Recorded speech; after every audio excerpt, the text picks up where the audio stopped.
el gran día. Es la segunda parte en Hechos capítulo 2 versículos 1 al 13 que leímos recién. El domingo pasado vimos que cómo se cumplió lo que el Señor había prometido. Observamos la realidad de lo acontecido y también las implicaciones de esa realidad para nosotros. Ciertamente esto no fue una ilusión, tampoco un mito que se fue construyendo en décadas posteriores al evento. Nada de eso. Fue algo real. El Espíritu de Dios, el Espíritu Santo, vino sobre los creyentes. Esa es una realidad incuestionable. Hoy veremos los signos visibles de ese poder celestial, pero también vamos a ver algunas controversias respecto del signo audible, o de uno de los signos audibles, esto es de las lenguas. Evidentemente, nada de lo que ocurrió ese día es algo natural. Es el obrar de Dios que se manifestó de diferentes maneras para llamar la atención a su obrar. El obrar de Dios. Ahora, es una persona la que está obrando. Persona divina, ¿sí? Pero persona. Y como tal, lo que hace tiene un significado y propósito específico. Porque es una persona.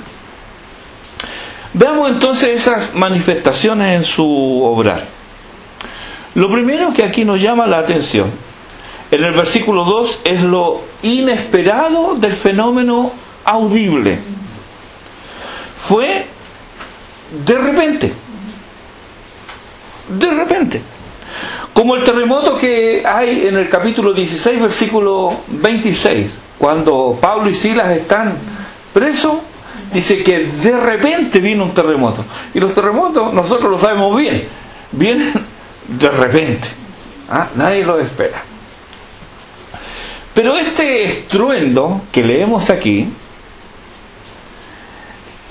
no vino de la tierra. El terremoto viene de la tierra, pero este estruendo no vino de la tierra. Este estruendo vino del cielo. Fue un ruido que a todos tomó desprevenidos, como un fuerte trueno que desciende del cielo. Lucas dice que fue como, y presten atención por favor a esa palabra que está en las Biblias, como un viento recio que soplaba. No que fue un viento recio. Como un viento recio. Con ello, Lucas nos dice que lo más adecuado que encontró para describir este fenómeno fue esta aproximación o semejanza. Tal vez, si Lucas hubiera sabido de explosiones en su tiempo, esa habría sido la comparación que habría hecho. La palabra griega utilizada aquí es eco, es un ruido. Otra cosa, este estruendo fue focalizado, no generalizado.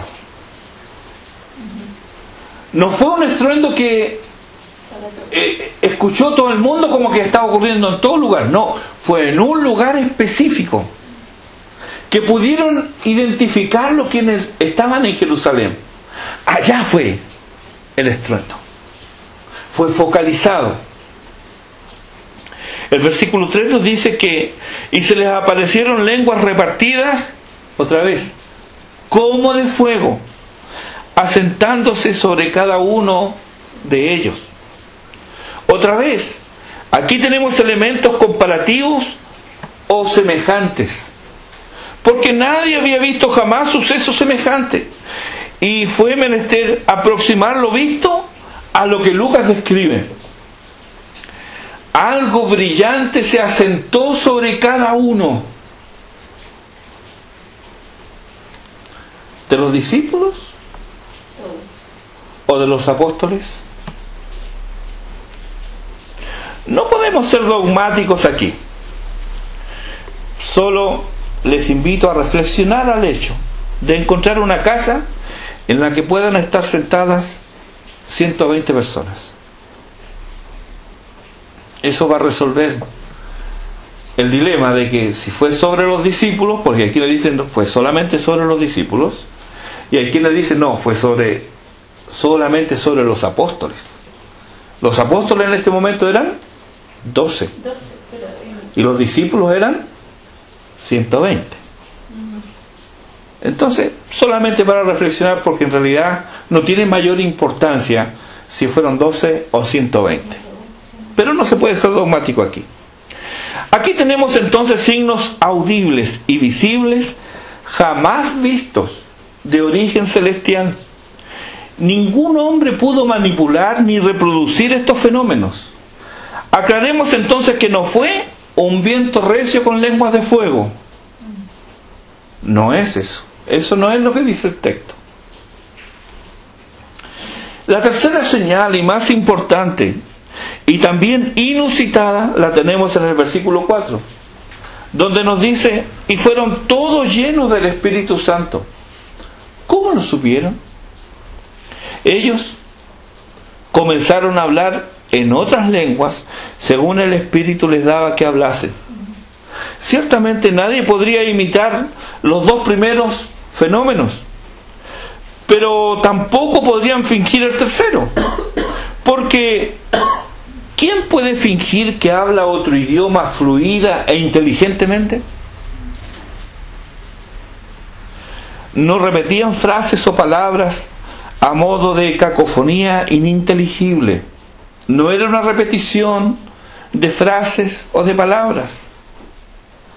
De ser así, si hubiera sido así, ellos no podrían habérselo atribuido al Dios verdadero, ya que para ese entonces ellos también conocían en el paganismo que en su fervor descontrolado estos paganos religiosos hablaban lo que ellos ni nadie podía entender, no porque fueran idiomas desconocidos, sino porque precisamente no eran idiomas. Entonces nadie los podía entender.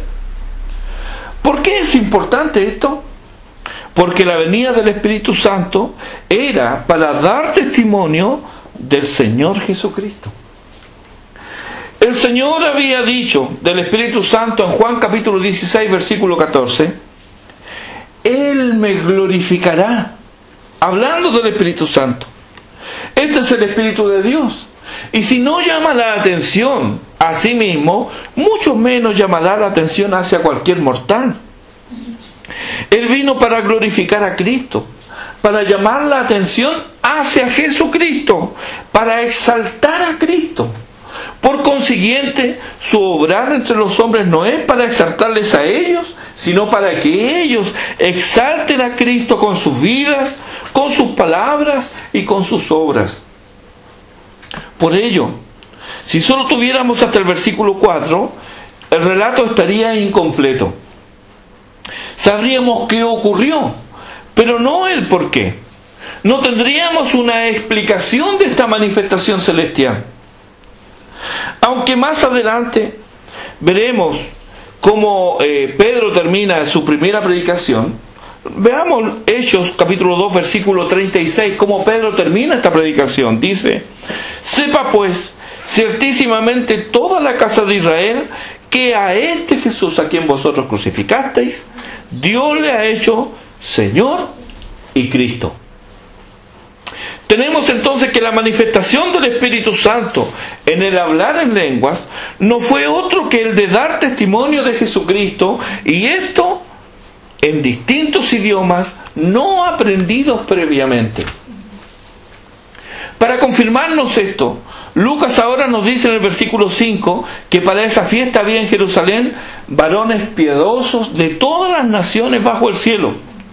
Cuando leemos en este mismo capítulo los versículos 9 y 10, es como que recorriéramos geográficamente los lugares de la tierra donde se asentaron los descendientes de Noé.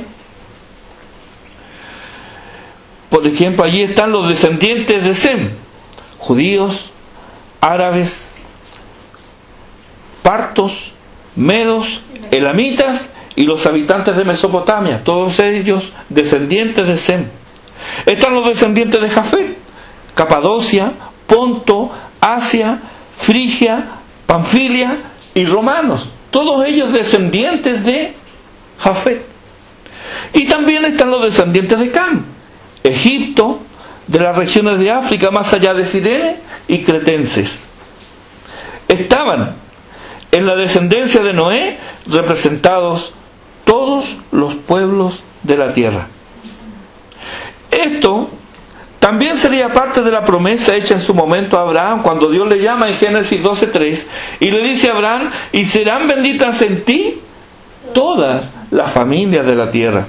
Y aquí en Jerusalén, varones cretenses, partos y romanos, y esto es como ejemplo, quieren investigar lo sucedido. Escucharon ese estruendo que venía del cielo y dirigido hacia un lugar, y ellos van hacia allá ahora. ¿Qué pasó? ¿Qué es esto? Se pasean entre las multitudes de peregrinos estos. ¿Y qué descubren? Descubren que unos galileos, que eran hombres del vulgo y sin educación superior, estos galileos les comunican las maravillas de Dios en sus propios idiomas. Miren qué sorpresa.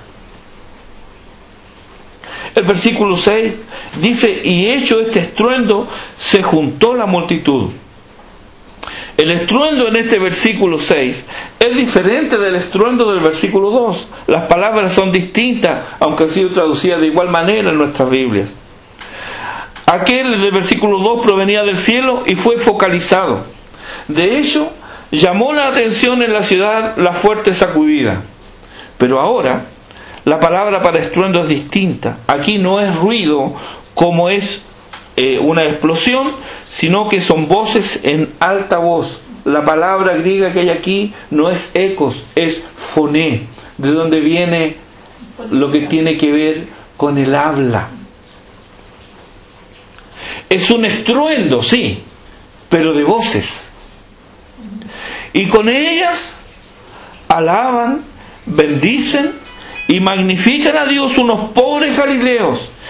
Y ellos, estos extranjeros, saben ambas cosas. ¿Qué saben? Saben que son galileos, seguramente por sus vestimentas y por modales carentes de afección, además de hablar rudo y tosco, que es propio de los campesinos. Pero lo que no deja de ser extraordinario es que estos toscos y rudos les hablan en sus idiomas en los que ellos, que eran extranjeros en Palestina, han nacido. Eso es lo que les asombra a ellos. Ya no solamente ese ruido, esa explosión que escucharon del cielo y que cayó en determinado lugar, sino que ahora van ahí y escuchan ahora este hablar de gentes que les hablan en su propio idioma, no siendo ellos nativos en esos idiomas. No, sin haberlos estudiado antes. El versículo 7, Lucas registra que ellos estaban atónitos y maravillados. Esto es algo que se repite a lo largo de los hechos. ¿Qué otra cosa sino maravillarse pueden hacer los hombres ante el actuar de Dios? El versículo 11 dice: les oímos hablar en nuestras lenguas las maravillas de Dios. Ellos estaban escuchando y no lo podían creer. ¡Qué increíble esto que está aconteciendo! Que esta gente tosca y ruda nos habla en nuestros propios idiomas. No lo podían creer. El versículo 12 nos reafirma otra vez esto y dice: y estaban todos atónitos y perplejos, diciéndose unos a otros: ¿qué quiere decir esto? ¿Qué significa esto? Hermanos, esto es lo que ocurre cuando el cielo irrumpe en la tierra. Y esto ocurre no por decisión humana. Dios lo envía. Es su promesa. Los hombres solo pueden recibirlo, aunque no todos, porque nos faltan los incrédulos y los burladores. El versículo 13 dice: mas otros, burlándose, decían: estos están llenos de mosto. Seguramente no entendían las lenguas, como a nosotros nos puede pasar con un lenguaje desconocido, no sabemos en qué idioma están hablando. Y eso me pasa hoy día cuando escucho a veces a gente de raza negra que anda por Santiago, los escucho hablar y no distingo muchas veces en qué están hablando. Bueno, eso les pasaba a ellos. El versículo 13 dice: mas otros burlándose decían: están llenos de mosto. Ahora bien, estamos ante un texto manoseado, muchas veces mutilado y no pocas veces tergiversado. Por lo visto hasta aquí, y lo que agregaremos más adelante, es evidente que las lenguas mencionadas aquí distan mucho de ser lo que hoy algunos grupos esgrimen como lenguas. Interesantemente, hubo un tiempo en el siglo pasado en el que se pensó que este don de Dios sería de gran valor en territorios extranjeros, en las misiones. Es así que, imbuidos de no poco fervor, algunos cruzaron océanos y se adentraron en tierras inhóspitas, creyendo que podrían comunicarse con los naturales de la región en sus propios idiomas.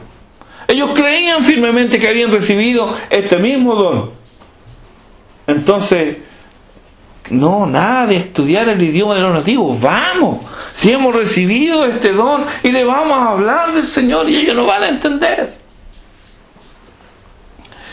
Decir fracaso es decir poco. Descubrieron con dolor y vergüenza que los que habían recibido no era el don de Pentecostés de hablar en otras lenguas, sino un falso y pseudo lenguaje ininteligible. Nadie les entendía, nadie les entendió nunca. Desde esos episodios han habido muchas explicaciones para justificar la práctica, porque la práctica no desapareció. Era de esperar de que una vez constatado ese fracaso, hubieran dejado de practicar esto, pero eso no desapareció hasta nuestros días. Ahora, ¿por qué deben justificarla? Deben justificarla porque la historia de la cristiandad registra que estos dones desaparecieron con los tiempos apostólicos. Después de los apóstoles ya no hubo más lenguas. Deben justificarlas porque este hablar ininteligible se halla en sectas pseudo-cristianas y en el espiritismo o en el ocultismo. Deben justificarlas porque bíblicamente no se pueden justificar. Y esto ha pasado en parte por considerar el libro de Hechos como normativo, siendo como es un libro transicional. Las epístolas son normativas, pero el libro de Hechos no es normativo. Vamos a ir viendo esto a lo largo de los meses. Mucho de lo que vemos aquí en el libro de Hechos ocurre por primera y única vez. Aquellos que defienden estas manifestaciones deben responder: también se escuchan hoy o ayer explosiones que vienen del cielo y focalizados donde se reúnen los santos. También se ven hoy o ayer iluminaciones brillantes y dinámicas sobre los creyentes que supuestamente reciben estos favores del cielo. ¿Cómo saben que los que tal hacen, es decir, que hablan en lenguas, están alabando a Dios? ¿Cómo lo saben?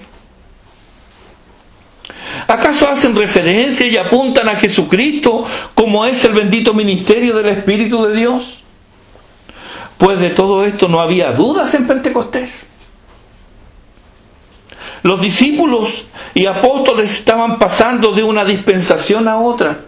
Ellos estaban en una posición única e inigualable. Venían de una época en la cual el Espíritu Santo no era desconocido, pero su actuar no era generalizado. No era que antes de Pentecostés no hubo Espíritu Santo. ¿Quién, sino el Espíritu Santo, vino sobre los jueces de Israel? David después de su pecado, ora a él y gime y dice: oh Dios, no quites de mí tu Santo Espíritu. Ahí lo tienen en el Salmo 51, David orando. Había ciertamente un ministerio del Espíritu Santo, pero estaba acotado a algunos hombres y para algunas ocasiones. Dios determinaba la unción para la ocasión especial. Podía ser retirado, como pasó con Sansón y como pasó con Saúl. David lo sabía y él por eso oraba así. Él sabía que Saúl había sido ungido con el Espíritu de Dios, pero vio que una vez que le fue retirado el Espíritu, ¿qué pasó con Saúl? Se volvió loco, se volvió un homicida, un hombre terco, un hombre que no escuchó a Dios y prefirió antes escuchar a los potestades de las tinieblas antes que escuchar a Dios. Vio esa degradación en Saúl y él le tuvo pánico a eso. Por eso ora: no quites de mí tu Santo Espíritu. Cuando nosotros llegamos al Nuevo Testamento, Lucas nos cuenta que Juan el Bautista sería lleno del Espíritu Santo desde el vientre, que María concibió al Santo de Israel por obra del Espíritu Santo, y que de visita donde su prima Elizabeth también esta fue llena del Espíritu Santo antes que naciese Juan, y ya nacido, su padre Zacarías profetiza lleno del Espíritu Santo. Pasan los días, ocurre la Navidad, nace el Señor, y a los 8 días de nacido el Señor, le esperan en el templo un viejecito cargado de días, pero que, dice Lucas, el Espíritu Santo estaba sobre él. Y de igual manera la anciana y viuda Ana. ¿Qué hablaban todos ellos? Todos ellos testificaban del Cristo. Luego Lucas nos cuenta que el Espíritu Santo desciende sobre Jesús en el bautismo, y que lleno del Espíritu, el mismo Espíritu Santo le lleva al desierto, donde es tentado para luego de vencer al diablo en su propio terreno, principia su ministerio en el poder del Espíritu Santo. Antes de terminar Jesús su ministerio terreno y antes de ascender a los cielos, Jesús sopla sobre los 11 y les dice: recibid el Espíritu Santo. En Juan capítulo 20, versículo 22 lo encuentra. Entonces, ¿qué es diferente aquí en Hechos 2? Ellos no solo tenían una misión, sino que también habían recibido el Espíritu Santo antes de Pentecostés. ¿Qué cambió entonces? Parte de la respuesta la tenemos en Juan capítulo 7, versículos 37 al 39. Allí, en el último día de la fiesta de los tabernáculos, Jesús se pone en pie y dice en alta voz: si alguno tiene sed, venga a mí y beba. El que cree en mí, como dice la Escritura, de su interior correrán ríos de agua viva. Juan, escribiendo su evangelio después de Pentecostés, pone una nota editorial en el versículo 39 del capítulo 7 de Juan. Dice él: esto dijo del Espíritu que habían de recibir los que creyesen en él, pues aún no había venido el Espíritu Santo, porque Jesús no había sido aún glorificado. De modo que esto que era ofrecido a todos aquellos que creyeran en él, explícitamente dice Juan que no era posible antes de que Jesús sea glorificado. En otras palabras, para poder recibir esta bendición, Cristo debía ser glorificado. Por otro lado, lo que termina de explicar esto lo encontramos en 1 Corintios capítulo 12, los versículos 12 y 13. Dice ahí: porque así como el cuerpo es uno y tiene muchos miembros, pero todos los miembros del cuerpo, siendo muchos, son un solo cuerpo, así también Cristo, porque por un solo Espíritu fuimos todos bautizados en un cuerpo, sean judíos y griegos, sean esclavos o libres, y a todos se nos dio a beber de un mismo Espíritu. Entonces, ¿qué significa el descenso del Espíritu Santo en Pentecostés? Significa el descenso sobre todos los creyentes. Este es el cumplimiento de la profecía de Joel, como más adelante va a decir Pedro. No solamente sobre algunos, sobre todos. Sobre los libres solamente. No, los esclavos también.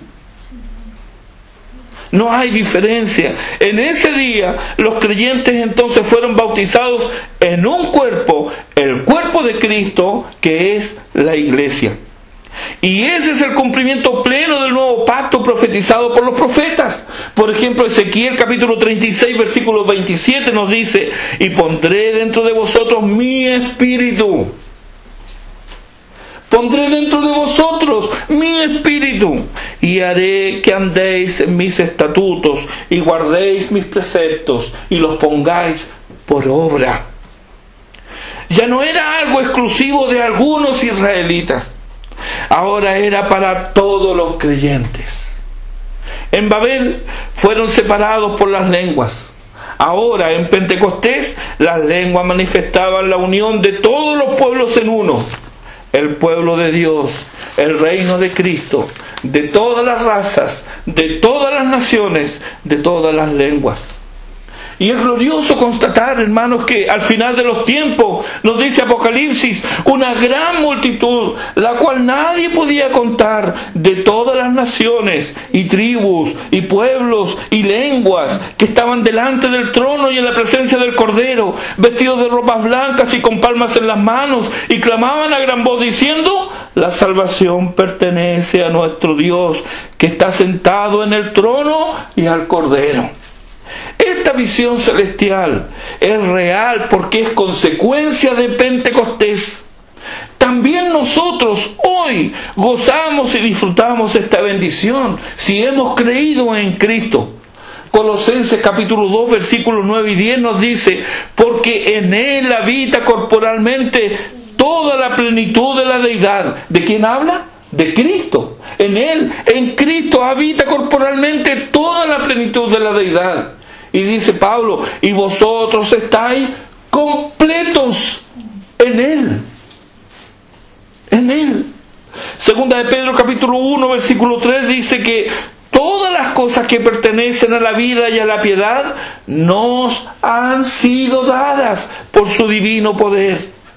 Y si aún nos quedara alguna duda respecto de esto, debemos reflexionar en Romanos capítulo 8 versículo 9, donde ahí el apóstol dice: si alguno no tiene el Espíritu de Cristo, no es de Él.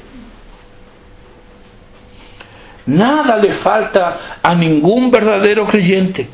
No hay base bíblica para creer en segundas o terceras bendiciones luego de creer. No hay bautismo ni sellos después de haber experimentado la salvación. Efesios capítulo 1 versículo 13 nos dice: en Él también vosotros, en Cristo, habiendo oído la palabra de verdad, el evangelio de vuestra salvación, y habiendo creído en Él, fuisteis sellados con el Espíritu Santo de la promesa. ¿Oíste el evangelio? ¿Creíste el evangelio? Fuiste sellado.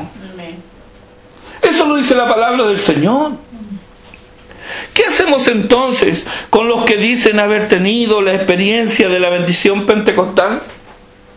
Pero, ¿de verdad la han tenido?